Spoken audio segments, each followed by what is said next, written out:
and welcome to the Unknown Webcast. This is just a bit of a trigger warning for those who believe words are more injurious than sticks and stones. I really am so conservative, I can't turn left even when I'm driving. Yes, you are. In addition to giving trigger warnings to our viewers, Ron Hensel and I both drink coffee for your protection. This week, Dr. Wave Nunnally, Professor Emeritus of Early Judaism and Christian Origins at Evangel University, Springfield, Missouri, joins us with a question: is the biblical account good enough? My name is Don Vino. I'm president of Midwest Christian Outreach Inc. in Wonder Lake, Illinois, which produces the Unknown Webcast. And our senior researcher is Ron Hensel, who will introduce the sponsors of today's webcast. And here is Ronnie Baby. Greetings from sunny Florida, where the palm tree came out, saw its shadow, and now we have 12 more months of summer. Our sponsor for this week's edition of the Unknown Webcast is My Bible. It's guaranteed the most comfortable Bible you'll ever own. My Bible. Our regular legal disclaimer: our guest on today's webcast, insert name here, that would be Dr. Wave Nunnally, has no connection whatsoever to any of the satirical content of the Unknown Webcast, hereafter referred to as the webcast, although we probably will not mention it again. This satirical content includes any and all commercials, and credits, puns, smart remarks, or anything else that might fall under the definition of satire. In the meantime, Midwest Christian Outreach Inc. bears no liability for or responsibility for anyone's opinions regarding this satirical content. Our regular notices. Notice: the opinions expressed on this webcast are ours and should be yours too. If you enjoy it, or if it really annoys you and you want to inflict it on someone else to ensure your continued access, please go to midwestoutreach.org, click the yellow donate button, and contribute as you feel led. And as you do, never fear, this webcast is Y2K compliant. And don't forget to subscribe to us on your favorite video channels. And now, introducing to our studio audience, our special guest, Dr. Wave Nunnally. I want to ask you to stand up and take a bow. You can just sit there and enjoy the adulation. Welcome. How does it feel to be from the same place that the Simpsons live? Well, it depends on which state you locate Springfield Well, in. there was a all reveal. 50 have a Springfield. Yeah, there was a I'll state. take it. And once upon a time, Homer was my hero, and I wanted to grow up to be just like him. Oh, really? There was a state reveal. I forget whether it was Springfield, Ohio, or Springfield, Missouri. For some reason, I thought it was Missouri, but maybe I'm wrong. Maybe it was Ohio. Do you have a nuclear plant in Springfield, Missouri? Not that I'm aware of. Oh, okay. I think you would have been aware of it if you had one. So, okay. Well, that was a nice visit to the past there. And I never watched The Simpsons anyway, so I wouldn't. Really? You don't know what you're missing. So, you literally don't know what you're missing. So, well, yeah, I literally do not know what I'm missing, and maybe I'm happy about that. I have enough issues in my life that I don't need to be Homer Simpsoned. But Simpsons. I've known Wave Nunnally for a long time, sort of from afar. He works with Personal Freedom Outreach. He's done a lot of really good stuff for them. When I get into issues that have to deal with the Hebrew language, he graciously answers my emails and says, "It isn't this, it's this," and he kind of clears it up. And then recently we sort of connected on more of a friendly basis because we have some mutual issues that we're trying to deal with, which is Heiser, the late Michael Heiser. And so we kind of connected that way. And in the process, he sent me an article, which I'm going to recommend. We have the link in the bottom of the page. And I recommend everyone read this. It's called Modern Midrash, the Myth of Migdal Eder. And it's important for this reason. Whatever you think of The Chosen, I'm not a fan for a variety of reasons, but whatever you think of The Chosen, Dallas Jenkins is very clear to say 95% of what we do on The Chosen is not in the Bible. They just make it up. So I'm okay. Now he's at least explained that, and that's okay. But they included, which is what this article is about, something in the Christmas edition of The Chosen, where they have a story about the swaddling cloth, which is not a true story. But it sounds all warm and fuzzy, and it's all it's information that you don't find in Scripture, but you think it comes from tradition and history. That the innkeeper was going to give the couple, Joseph and Mary, this set of clothing that comes from priestly garments that are used and made of sheep's wool from specially grown sheep and so forth. Do they have these at the local Goodwill? Yeah, I don't really know about that. Oh, okay. And I don't want to spend a lot of time with it today. I just want to introduce and say this is a problem because we're seeing this actually came into being in about, I don't know, late 1800s or so, and sort of has not been really thought of much, to my knowledge, until recently. And suddenly we're seeing pastors, especially on YouTube, including this in their Christmas sermons. The problem is it isn't true. But it preaches. Pardon? But it preaches. That was a way of speaking I learned when I first moved to the South for a while. They would ask, well, do you think this is true? They go, I don't know, but it'll preach. Yeah, it'll preach. Exactly it'll preach. Right. It'll preach, and it warms the cockles of your heart if you have cackles. Cockles the cackles. You got to have the cockles or cackles. No, maybe it's cockles. Cackles is when you go. Well, okay. So he graciously sent me the article. I read it, and his question struck me. Why isn't the biblical narrative good enough? And that's really true. We see a lot of people chasing a lot of untrue things to supplement their spiritual growth. The Enneagram is one. Michael Heiser is one. Michael Heiser is like everybody, well, not everybody, a lot of people's friend because he's given this deep traditional information that you can't find in the Bible, but it explains things like, okay, the Nephilim. I'm going to ask Wave Nunnally, because he can do this fairly quickly, to give us the lowdown on the Nephilim. Or is it this? Well, you tell me what you tell us. Give us the boss skags on it. The lowdown. Yeah. So we encounter the Nephilim very early on in the book of Genesis. Like in Genesis chapter 6, verse 4, the Nephilim were in the earth in those days, and also afterward, when the sons of God came into the daughters of men, they bore to them. Usually translations put in, they bore children to them, which is the sense of the passage. Those were the mighty men who were of old, the men of renown. We get other passages that refer directly or indirectly to the Nephilim later on in the Bible. In fact, even in the Torah itself.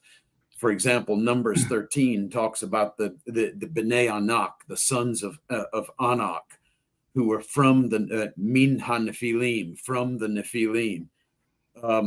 But then we also get these guys who are either Nephilim or they're, descended from, related to the Nephilim in Joshua chapter 11, where it says Joshua came in and cut off the Anakim from the hill country, Hebron, Debir, etc., and from the hill country of Israel. The word that's used, hecherimam, is that he completely, utterly destroyed them. And the word is exactly what we get in places like Ai or Ai and Jericho, where everything that breathed, everything alive was killed. And to the point that in verse 22 of Joshua 11, it says there were none of the Anakim that were left in the land of the children of Israel. It also will describe these Nephilim and their descendants, the Anakim, as being human beings. Like in Joshua 14, verse 15, it says, Arba was the greatest man among the Anakim, and the word is Adam. It's the word for human in the Bible. So this idea that has been revived by Dr. Michael Heiser, that these Nephilim and all of those related to them, the Zuzim, the Anakim, etc., that they are spiritual beings or demigods or partly part deity, supernatural, that the reality of it is these people can be and were killed and were exterminated. So whatever they were, they're gone. And for all of the people out there, hundreds and thousands, I can't go anywhere without this being mentioned, getting questions even in the Q&A session at the end of a presentation that has nothing to do with the Zuzim, the Anakim, the Nephilim, Michael Heiser, or any of this. The question will typically come up when I'm in Israel teaching, and I very often am. I get questions over there, to the point that Israelis, guides that I work with, are even asking, hey, what is this discussion all about? Why is it such a big deal? And how do I answer these questions that I get with every group that I work with? So for all of those, the benefit of all of those people, whatever the Nephilim were, the Zuzim, the Anakim, etc., they're all dead. They were put to the sword during the Israelite conquest and settlement of the land. And thankfully, we can move on to more important things like loving God with all of our heart, soul, and strength, loving our neighbor as ourselves, and becoming more like Jesus, and bringing as many people with us to heaven as we can. So in other words, okay, so we have the Genesis 6, verse 4, and then we have Numbers 13:33, the two places where the Nephilim are mentioned, and Anakim is in Numbers, right? It's not in Genesis 6, or is it? It first shows up, I think, in Numbers 13. Yeah. So the Bnei Anak, the sons of Anak. Yeah. So there's no necessary connection in Genesis 6:4 between the existence of the Nephilim and the sons of God and the daughters of men, getting together, or is there? Do you think? I think that chronologically, and this is a problem for the Heiser school of thought on this, is that the Bible drops in very intentionally, very clearly, a chronological differentiation between the Nephilim and the point at which the sons of God go into the daughters of men and they bore children to them. It says these were the days that the Nephilim were in the earth in these days, in those days, and also afterward when the sons of God came into the daughters of men. So there is this distinction between the reality of the Nephilim, and then at a later point in time, after the Nephilim were here, then the sons of God went into the daughters of men. Or it basically is saying that the Nephilim are already around before the sons of men, God went into the daughters of men. So the Septuagint translated that Hebrew word with our word for giants, gigantes. Do we know how that came about, or is there? Well, what do you make of that? I guess maybe I should just ask that general question. Yeah, I don't know exactly where the translators of that ancient Greek translation of the Hebrew Bible, where they got exactly that giants. Maybe they're reading the Nephilim into these were the mighty men who were of old, men of renown. They may be getting that from. Yeah, or I was thinking, when the Hebrew spies went into the land, they said we're like grasshoppers in their sights. Yes. So maybe they read that backwards from, first of all, reading it from the later accounts in the Pentateuch into the word, and then reading it backwards into the first occurrence of the word. Well, Ron, I would not be surprised at that, because these ancients they knew these texts by heart, and they knew them so well that they will oftentimes conflate texts like that, or interpret one in light of Right. another, and not necessarily even make reference to the other But the text. interesting thing I would say is that if this is true, then it appears that these second, third century BC Greek translators, Jewish Greek translators, didn't really know for sure what the word meant. Or they didn't really have a frame of reference for Nephilim. That's a possibility as well. And I would say, in addition to that, that even the translators of the early English Bibles, the Open Bible, the Geneva Bible, the Bishop's Bible, and Right. then years later, the original King James of Right. 1611 didn't know exactly what to Well, do yeah. with this. And so instead of translating it, this is the way that it often happens in English translation tradition, is that the translators choose to transliterate. In other words, just write out the Hebrew word using English letters. That's where we get get words like Nephilim, Anakim, Zuzim, etc., which they don't bother trying to translate. Instead, they write those Hebrew words out as with English letters as they would typically sound to us. But in those earliest translation English ones, both Geneva, I know King James uses giants. Let's see, what is Geneva? They use giants also. So that, the I believe the full Geneva Bible came out in 1559. So they were apparently just going by the Septuagint. It was very influential for them in determining. Well, we had our friend Ken and me did several articles on these topics, and one of his points, which I think makes a lot of sense, is because you have the word giant, however it came to be, what does that mean? Well, it just means large. It doesn't, it's not like 30 feet or 20 feet, or it's just bigger than normal. There's giants. The second thing he pointed out is the account we get with the spies from the land is interesting because they weren't known to be reliable. Did they actually see giants in the land? Or is that the excuse that they were inventing to not go in? I see a lot of these cheesy YouTube videos where you have photoshopped or some sort of a fake photo of they've been excavating in the land Right. of the Philistines, because Goliath and his brothers factor into this as well. And Right. they come up with these, 9.5, 10.5 foot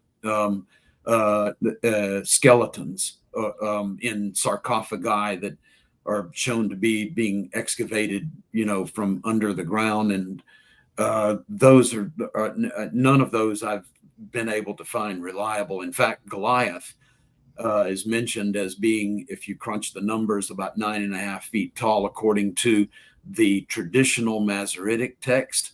But in the Dead Sea Scrolls, as well as in the Septuagint, he is 6.5 feet tall, which is really interesting, because when you keep reading in the narrative, you read that King Saul was head and shoulders taller than all other Israelites, and cultural anthropologists have determined that the average Israelite was about 5'3".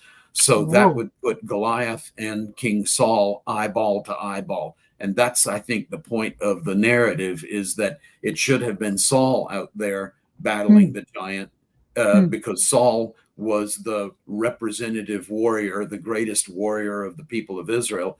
And then at the end of the day, it ends up, surprise, surprise, kind of a surprise ending, that David is the great warrior of Israel as a average size Israelite.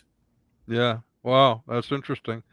We have a couple of comments we'll go to briefly. We won't spend a lot of time on them, but Tenacious Thorn Leon has a few things that he's kind of weighed in on. Noah spawning the mighty men of old. men of renown, famous in the congregation, blah, blah, blah. Um, Comments, thoughts? Yeah, well, first of all, his pseudonym is scary, so I don't know how deeply to delve into this for reasons of personal safety. Yeah. That aside, I think his point about Noah's flood is absolutely relevant to this, and that is because of all of this, prehistory, the material in early on in the book of Genesis. We're hearing about these people as being active before the flood of Noah, and so if Noah and his family are the only people who survived the flood, then it's likely that many of these people, whoever they were wiped out, and that only, I don't know, maybe some recessive gene that Noah and his family were carrying would have even perpetuated this into the days of Joshua, the conquest, and ultimately, in the days of David 3,000 years ago. Right. Okay. That's I that's think that might interesting, be right. where this person is going, and if so, that's a point well taken. Thank you O- very much. Okay, good. Okay, good. They had another one here that's the men of Genesis 2:1 began to multiply, and daughters born unto them. Adam and his sons went into them and took all that they wanted. Uh, I'm not sure what to make of that.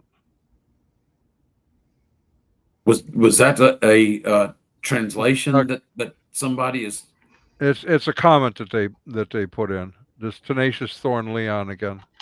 Uh, Yeah, because Genesis 2:1 just says, and the heavens and the earth were finished and all the host of them. So I'm not sure. Maybe he meant a different Right, verse. so it doesn't really correlate. Okay, good.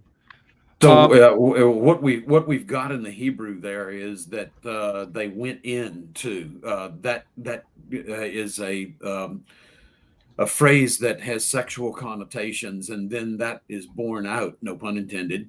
You saw what I did with that? Mhm. By the fact that they had children, they gave birth after this going into. So I don't think that it has to do with plundering possessions or anything like that, but it Yeah, has to do with procreation. So yeah, then, to circle back to the B'nai Elohim, the sons of God, um, the Michael Heiser, trying to stay on track here with Heiser and the unseen realm and Nephilim, and that these people, these sons of God, are the same sons of God that are mentioned in passages like Job chapter 1 or Psalm 82. Uh, that has the potential of being correct, but that's not the only explanation. Um, and let me say that Michael Heiser is not the first to come up with this idea. This idea was around among the very early rabbis and the early church fathers as well. It was very popular. In fact, it goes back to pre-Christian times in books like First Enoch, which Michael Heiser introduces right. into his discussions. So Right, it's not right. So that kind this of brings us idea. then to something you had mentioned before we went live is you have work that people can access. You'll have to give me the link to that. I'll add it in. That kind of deals with a number of these passages. Psalm 82 is an important one in my estimation because I do believe Michael Heiser has that wrong, and yet he takes a launching point from there, creates a narrative of what it means, and then reads it into earlier parts of the Old Testament and other places. There's a series of videos on YouTube by a guy named Dr. Jordan B. Cooper, who is a systematic theologian, not an ancient Near Eastern expert like Heiser is or claims to be, or claimed to be. And he does a really good job by explaining that what Heiser has done he's been very selective in his use, not only of biblical material, but also of the ancient Near Eastern material and the intertestamental, like First Enoch, between Malachi and Matthew, the intertestamental material. That's a problem in terms of methodology. If you're going to propose to the body of Christ that here's a very important teaching that is central to biblical revelation that we should be focusing on today, you've got to really have a rigorous methodology that is consistent and that deals with all the evidence, not just bits and pieces of Bible, ancient Near Eastern, and pseudepigraphical or intertestamental material. Now, I believe Jordan Cooper's pretty active on social media. Do you have names of things he's written on this topic or links or anything like that? They're basically videos that have to do with the return of the gods, or of, I mean, you could put, I think you could probably type in Jordan Cooper and Unseen Realm, or Jordan Cooper and Michael Heiser, because all three of these videos are intended as being direct critiques of Heiser and Unseen Realm. Okay. But I wanted to mention another guy that I think is really helpful on this.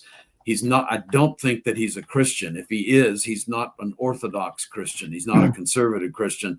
His name is Christopher Hansen, Dr. Christopher Hansen, who is an ancient Near Eastern specialist, like Heiser. And Hansen says, and I'm quoting here, not paraphrasing, Heiser's work is apologetic. It is not firmly rooted in the evidence. And he makes his case primarily for theological reasons, which are rampant in his books like Unseen Realm, which is explicitly for a Christian audience. Heiser is interested in the divine counsel only so far as he can make it conform to a Christian worldview. In other words, he's complaining that Heiser is combining Christianity with ancient Near Eastern mythology. How do you spell the Hansen? Does that end in E-N or O-N? E-N. It's Hansen.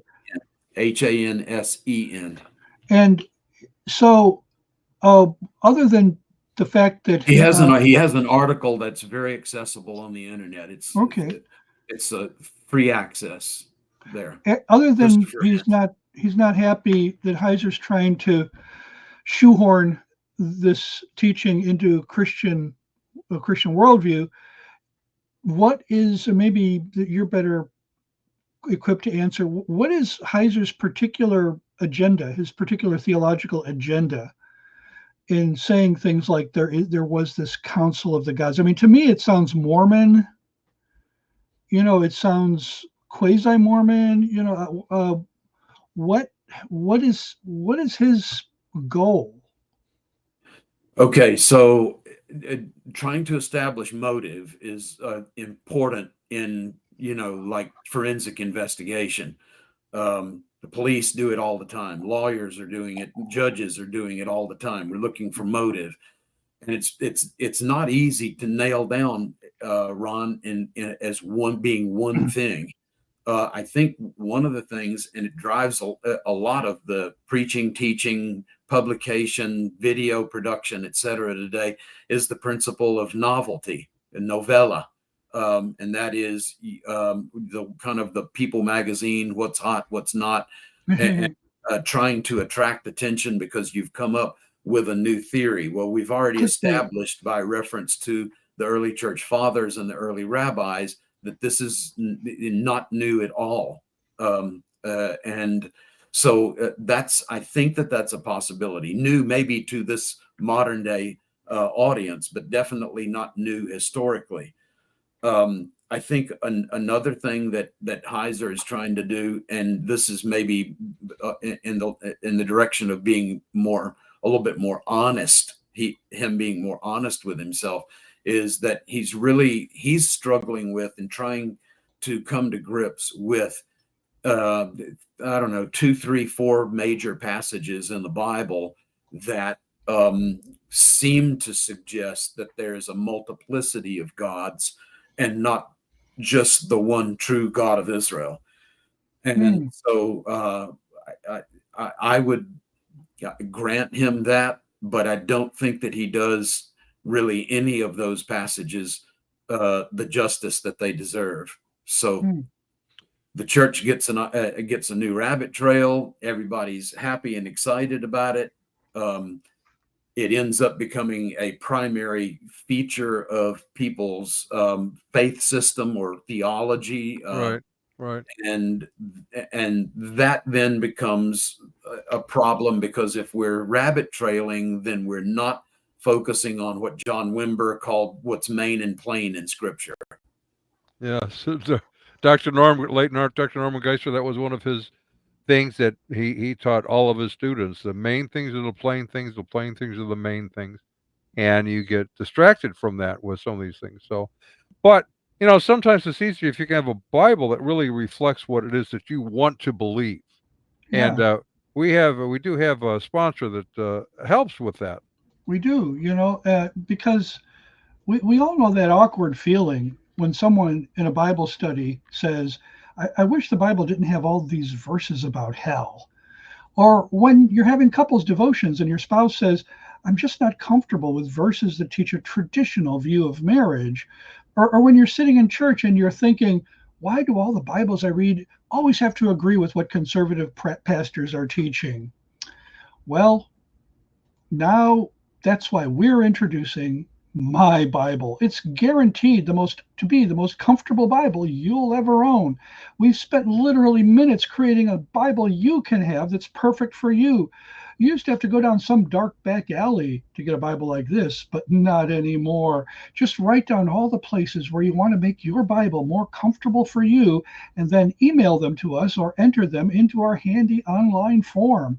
And the results speak for themselves. Yolanda from Portland says, now that I have my Bible, I never have to worry that my white male pastor's sermons might actually be right. Ben from seminary says, my Bible gave me the confidence I needed to drop out of my Hebrew and Greek classes.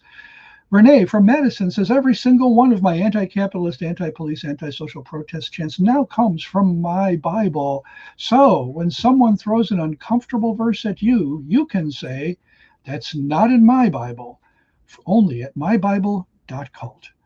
So look into that. There you have it. Might solve all your problems, Yeah. So, years ago, I walked past a colleague's office, and he had posted a new cartoon on his door, and the cartoon is just one square in length, and there's one man walking behind another guy who's sitting at a table writing in a Bible, and the guy who's standing says, underlining a favorite verse. And the guy sitting down reading the Bible says, no, just crossing out the parts that don't apply to me. So Yeah. you said it's hard to establish motive for a guy like Michael Heiser. When I was asking what is his goal, maybe I should have put it a different way. Maybe I should have said, where does he end up? Because a lot of times, well, then when you reach certain conclusions, then now you've got to make sure that all the evidence conforms to those conclusions. So it becomes your interpretive framework for when you look at other evidence, becomes the lens through which you look at it. Right. And one thing you mentioned is the Bible seems to teach that other gods exist, and you said you grant him that. So what do you mean when you say you grant him that? So Michael Heiser, in response to your first question about where does he end up, is that there are many gods, but they're all lesser gods, created or whatever by the main deity, the deity of the Bible and of ancient Israel, and that they still exist today. In fact, that they are assigned certain locations in the earth, like people groups or countries or whatever, and that's sort of where he comes down in the final analysis. As I understand it, that is a revival of ancient paganism. And off camera, I asked Don if I might be able to do a quick run through on, because Heiser says that basically ancient Israel was simply henotheistic, that Right. they knew they were aware of the existence of these other gods other than the God of Israel, and they would sometimes dabble in the worship of them, but typically, as long as they focused on God, on the God of Israel as their chief deity, everything was okay. What I did was I just went through the Bible and I got I got the clearest of the clear of all of the Bible passages that address the issue of monotheism, that there's really only one real, one true God. True God. Everything Before you- else is an idol, it's a demon, it's a whatever, but it's not. There's no deity to it.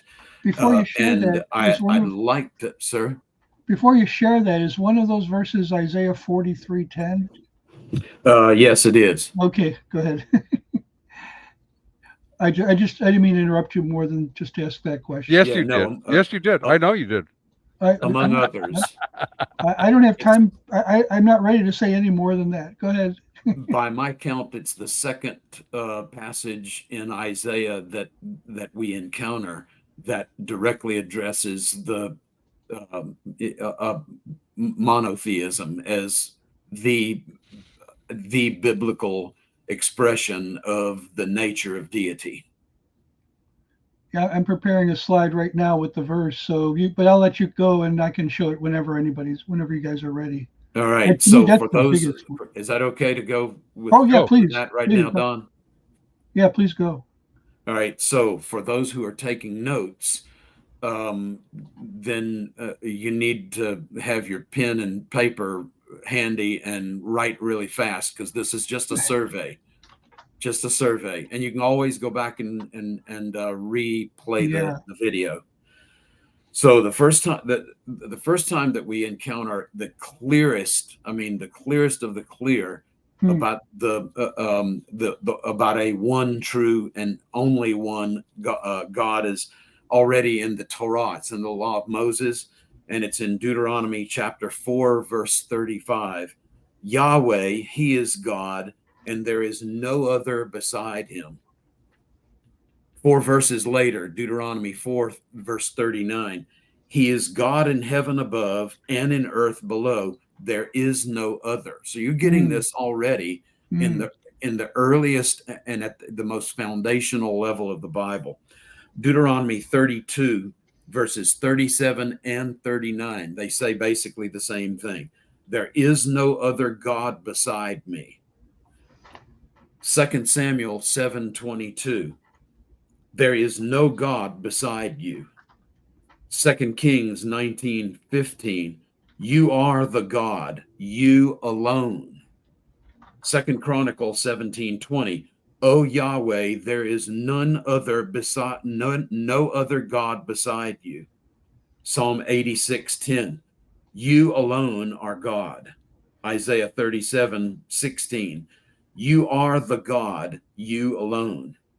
43:10. We're all in Isaiah now, and this is the passage you asked about, Ron. 43:10. Before me there was no God formed, and there will be none other after me. 44:16. Still Isaiah. There is no God beside me. This is God speaking directly. It's so fascinating to me. When we get to this point, we're going, let me get one more verse before I make this point. 44:8, still Isaiah. Is there any God beside me? Question mark. This is God speaking. Is there any God beside me? And then God answers his own rhetorical question. I know of none. And so what's amazing is that Michael Heiser knows something that's even hidden from God. Right. God, the God of the Bible is not aware of any other God.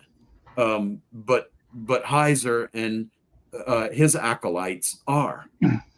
Continuing in Isaiah 45, 45 verse 5. Beside me there is no God. 45:6. There's no one beside me. I am Yahweh and there is no other. 45:18. I am Yahweh and there is none else. 45:21, there is no other God beside me. I mean, come on. That's not tough math. 45:22, I am God and there is no other. Now we get to the New Testament. Jesus said this. He's the one that died for me and not Michael Heiser. Mark chapter 12, verse 29. The Lord our God is one Lord. Paul in 1 Corinthians 8:4. There is no God but one. 8:6. There is but one God. Ephesians 4, verse 6. There is one God and Father of us all. 1 Timothy chapter 2, verse 5. There is one God. I mean, this turns into a cascade of voices from Moses to the end of the New Testament, practically, that's declaring in almost like a one voice that there's one God and there is no other. This has got to be my favorite one. There's not room for henotheism or polytheism in the biblical worldview. I remember the first time I heard henotheism was back in the 90s. I was in an Old Testament theology class at Wheaton, and one of the students came up and asked if he could write a paper on henotheism. I guess we all had to write a paper, and he wanted his to be on that. And this is, James Hoffmeyer's class in Old Testament theology. Don, you know him. And he allowed, he said, yeah, go ahead. It was apparently a topic in the 90s that was kind of bubbling to the surface in some parts of Old Testament theology in evangelicalism. And I'm not sure how the student wanted to approach it, but that sent me scrambling to my theological dictionary. And it means, it comes from, so mono comes from the Latin word for one. Henos is the Greek word for one. So monotheism it's been appropriated to mean only one God exists, whereas henotheism says there are many gods, but there's only one God for us. Right. And but this verse, to me, I did the same thing you did. I don't know that I caught all the verses you did, and I'm definitely going to go back and re-listen and write them all down.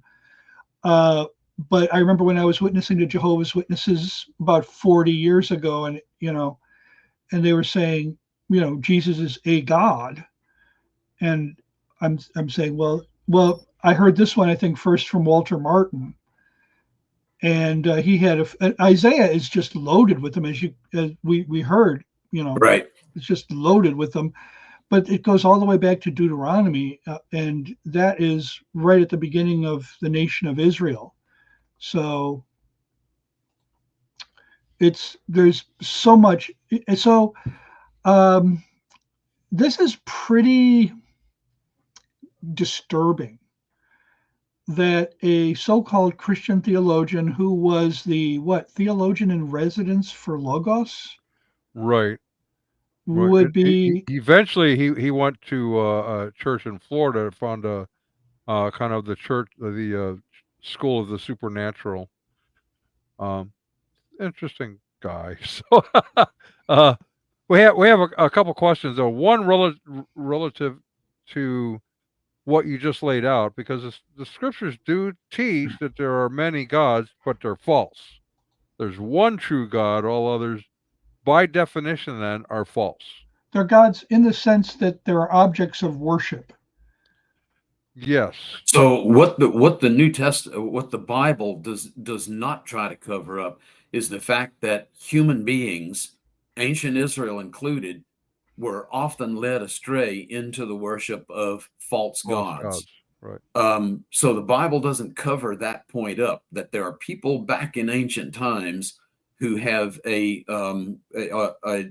cosmology, theology that includes the the existence of, and sometimes they would dabble even in the worship of other gods. But from God's perspective, from the man perspective, for the human perspective, from God's perspective, it's all of this stuff we get in Isaiah from chapter 37 through chapter 45. It's what we get in Deuteronomy. It's what we get in the historical books. It's what we get in the Psalms.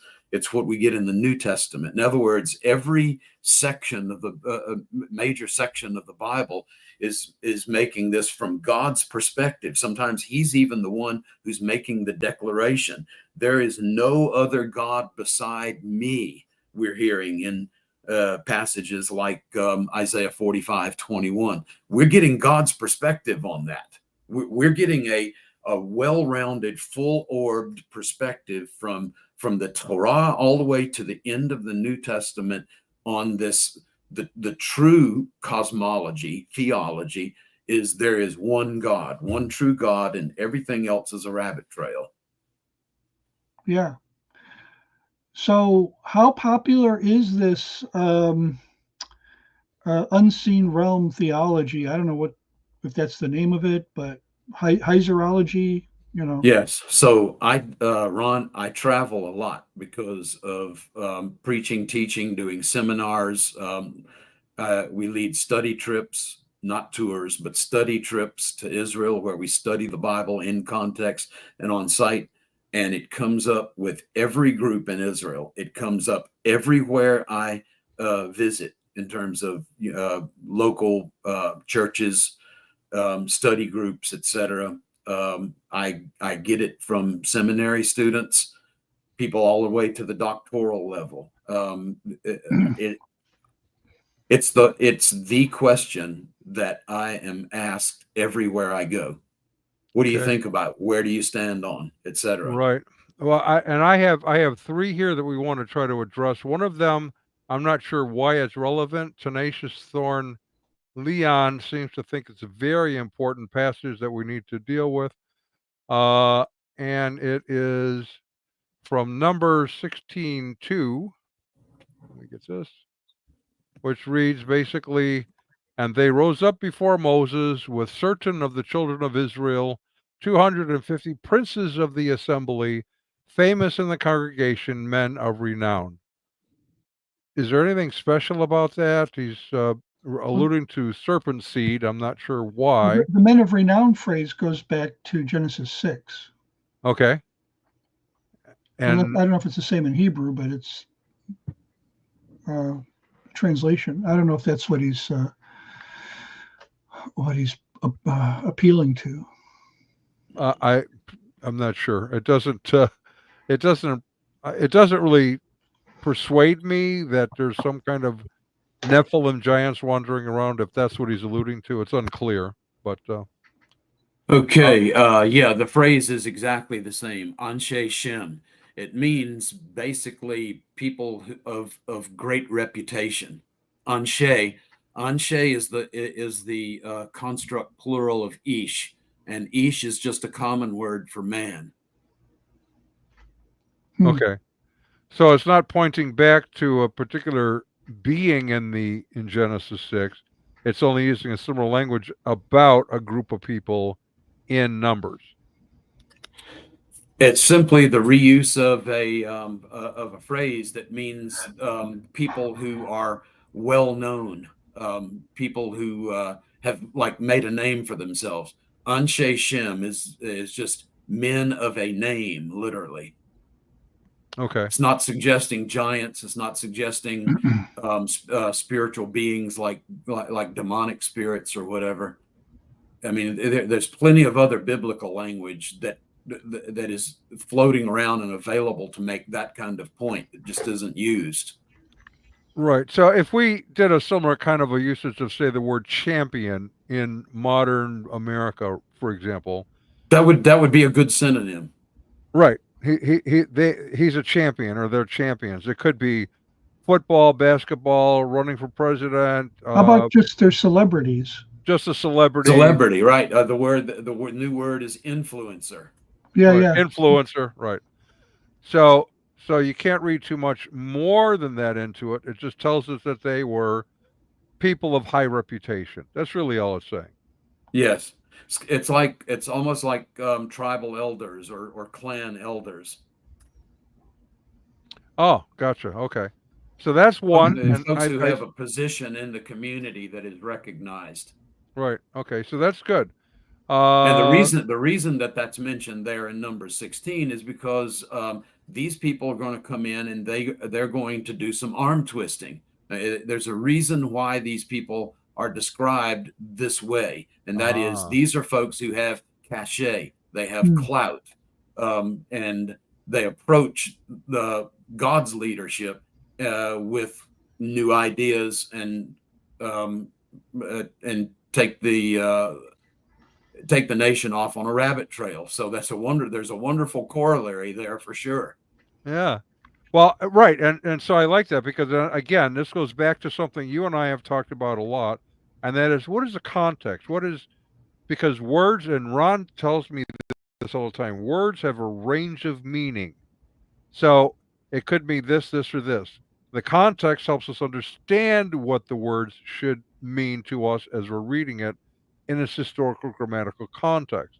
And so your comment then, they're men's with cachet, they're coming in to do arm twisting. That helps us understand the passage.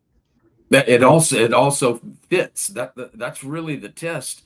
When you Right. have what is called a semantic domain, or Ron uses the phrase range of meaning, that's what narrows down the interpretive possibilities, is the context that a word or phrase occurs in. And I think that the words that we've used, celebrities, influencers, people with juice, Clout, folks who juice, have cachet, fits that context quite well.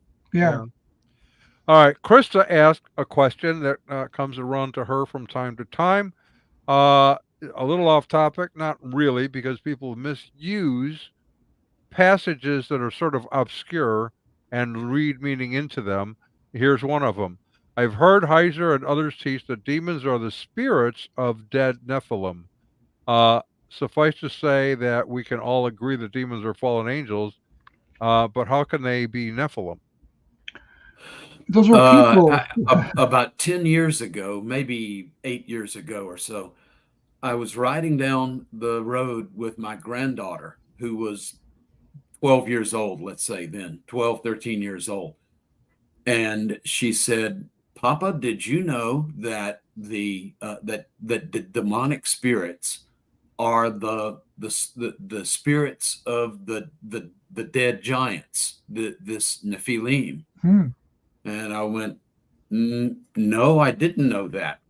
How did you come to know that? She said, well, my youth pastor taught it to us Wednesday night.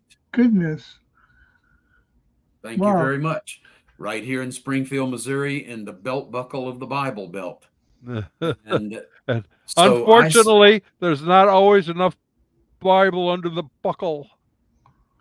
Yeah. I had only recently come back at that point from teaching a study trip for university students at that point, and was introduced for the first time to the name Dr. Michael Heiser and his book, The Unseen Realm. Interestingly, it was from I was introduced to Heiser and his book by a professor from a Christian university. Right. And he said, read this book and it will change your life. Well, it really has changed a lot of things. I'm not going to say for the better, but exposure to toxic waste will change your life too, you know. Well, that reminds me of when Aaron Nyquist left Rob Bell's church and went to Willow Creek to become worship leader. Very soon after he arrived, he put up on his personal page that he has read Richard Rohr's books, and they have revolutionized his understanding of Christianity. Well, they would do that because he's a heretic. Especially if your understanding of Christianity wasn't already rooted firmly in Scripture. Yeah. So another question, and Tenacious Thorn Leon has been active. That's good because it gets us talking about stuff. But he raises a question about Jesus saying, Do not touch me, for I have yet to go to your God and my God. Well, in Greek, I believe that he's really saying, don't cling to me. Don't cling to me. Don't Right. hold on to me. Don't, I could check that, but Right, and he was still, and is still, by the way, in a physical body. So he was physically human and fully God. So as God, he never really left the Father. As a physical human, he had yet to ascend to the Father. right. So there's a lot going on in that passage. And I believe the author of Hebrews teaches that there was still one thing left to do, and that is to present the finished work before the Father in heaven, which was symbolized in the temple worship, and that's how the author of Hebrews brings it to bear. But you also have, in addition to that, his priestly function being finally completely fulfilled, his kingly function of sitting down at the right hand of God and the reign in heaven beginning. So by saying don't cling to me, it's also implying that I'm not staying here. Right. This isn't my permanent place here. Right. It isn't simply don't touch me. Yeah, that's all good, but I think that maybe the question is addressing this issue of, if Jesus is fully God, then how can he also be addressing some other entity outside of himself, your God and my God? Oh yeah, And is that so brought up here?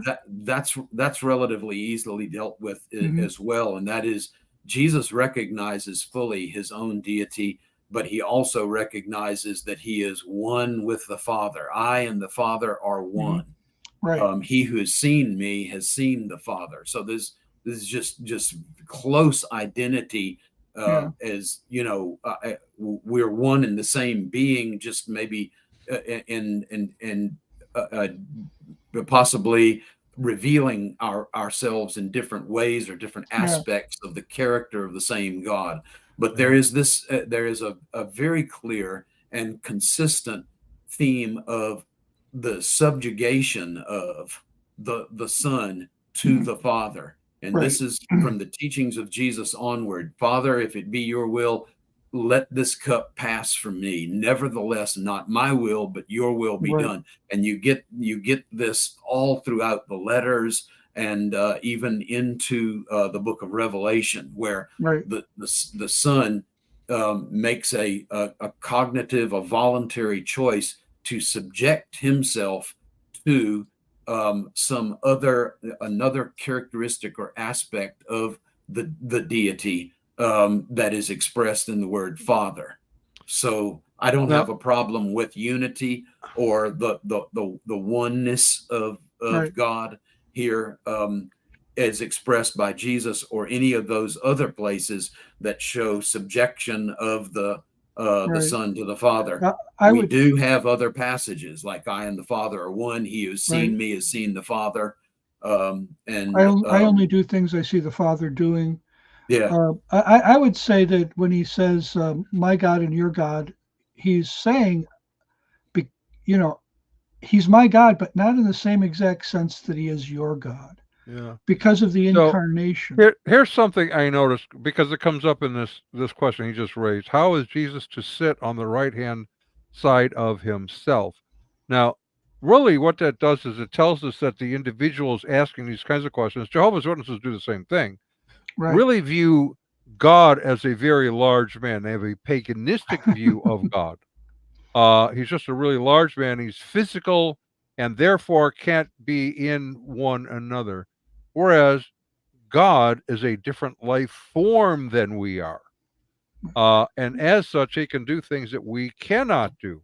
And so within the nature of the one true God are three centers of being, Father, Son, and Holy Spirit, that interact with one another, serve one another, bring honor to one another, and yet are one God. Is that an accurate I would description? not, I don't feel comfortable with three centers of being. What I would say would be that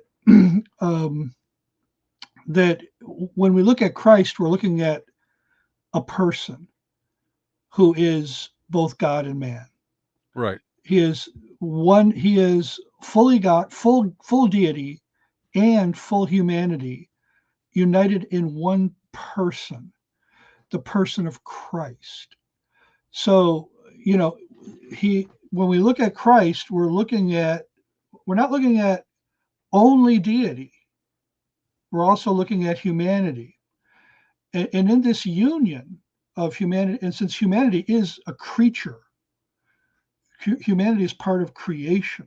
God is united with creation. I mean, in this person, he's not united with all of creation. He's united with humanity in the man Christ Jesus. So as man, he must model what it means to be perfect humanity. To be perfectly human means to subject yourselves to God. So Jesus is the second person of the Trinity, united with humanity, but he subjects himself as a man. He's subjecting himself to the whole Trinity, not just to the Father or the Spirit.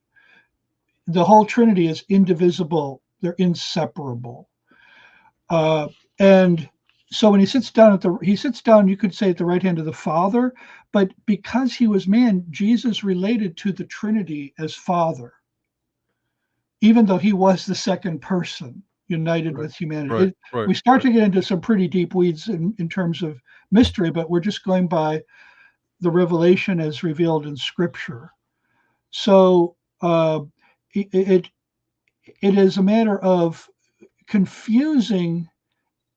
On the one hand, Jesus is not, when you look at Jesus says, when you see me, you see the Father. Okay. But you're looking at a man, you're looking at a creature, and the Father is not a creature.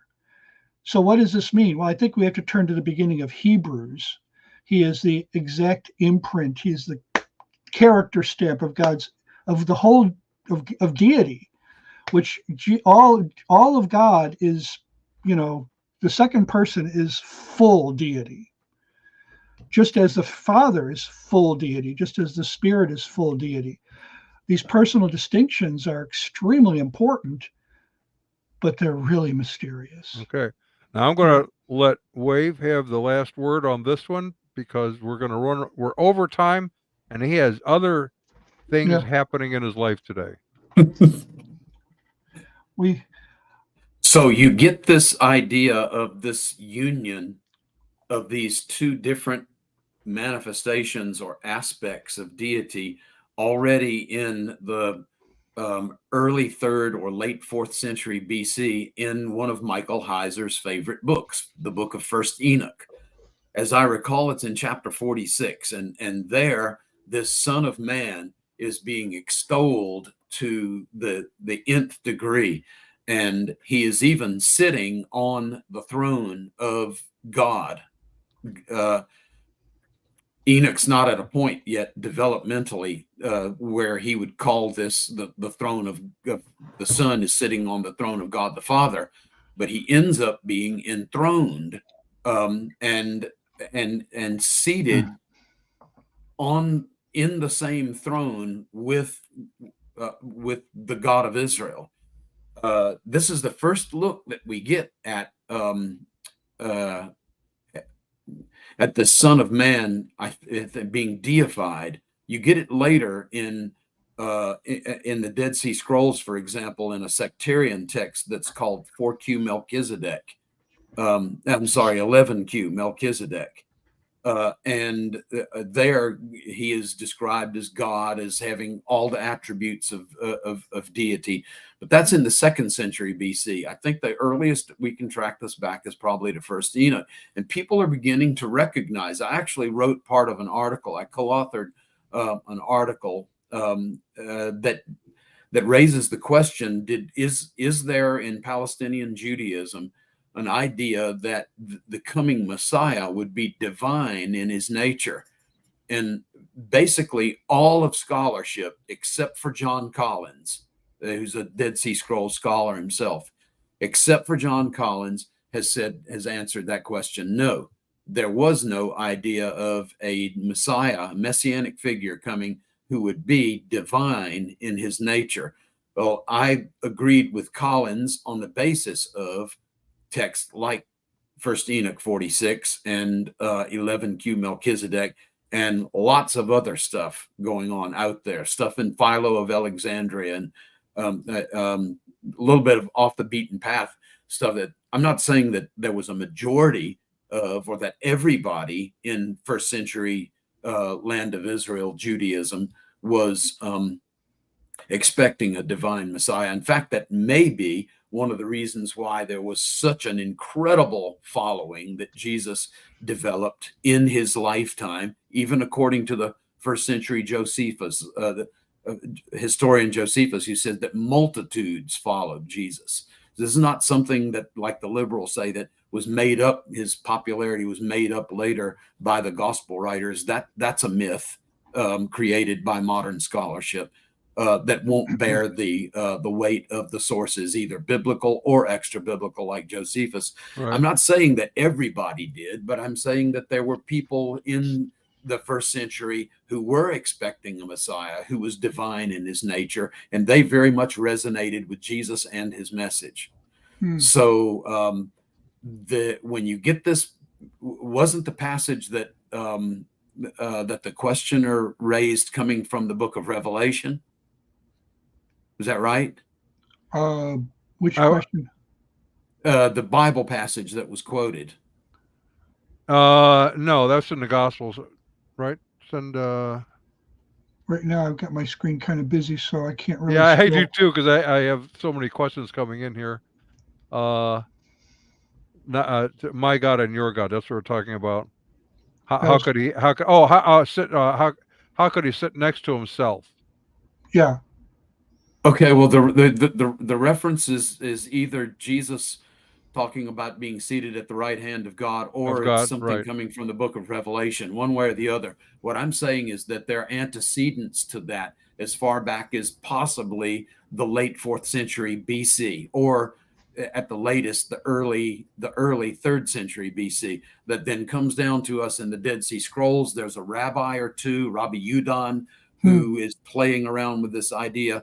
Philo of Alexandria is talking about the Logos, which is the agent of the divine or supernatural agent of creation that's directly connected to Yahweh, the God of Israel, and that kind. These ideas are out there, and so you get it all over the place in the New Testament as well. Because by this point, by the time the New Testament comes into being, the incarnation is taken place. Then all people who are, apostolic, biblically based Orthodox Christians are recognizing that there is a oneness, a unity within, and yet a diversity within the Godhead that would allow for expressions like God as Father, but also God as Son and God as Spirit. All right. And, we're over time here. So, Ron, would you care to walk us out again? Let's give credit to whom credit is due. Our resident cult leader profiler is Neil before me. Our wardrobe manager is See How It Fits You. Culinary services are provided by Chef Ham and Cheese. Our tinfoil hat provisioner is Just In Case. Jehovah's Witnesses coverage comes from Armageddon and The Opposer. Our Mormon archives manager is Polly Gummas. Our liberal denominations bureau chief is Lucy Goosey. Our transgender issues coverage comes from Ben Hur. Cults based on the Hindenburg disaster and flying turkeys, Ode to Humanity. Fact-checking supervisor is Oleg Pullings. Technical assistance comes through Murky Research. Legal advisors are at the law firm of Dewey, Cheatham & Howe. Our grievance resolution director is Giovanna P. Samini. Our director of privacy assurance is Wiretapping. And original idea sourcing comes from Drew A. Blank. The Unknown Webcast is a production of Midwest Fiction Outreach, Inc. in cooperation with Emergency Manicure Productions, both of whom are solely responsible for this content, although you will never be able to prove that in a court of law.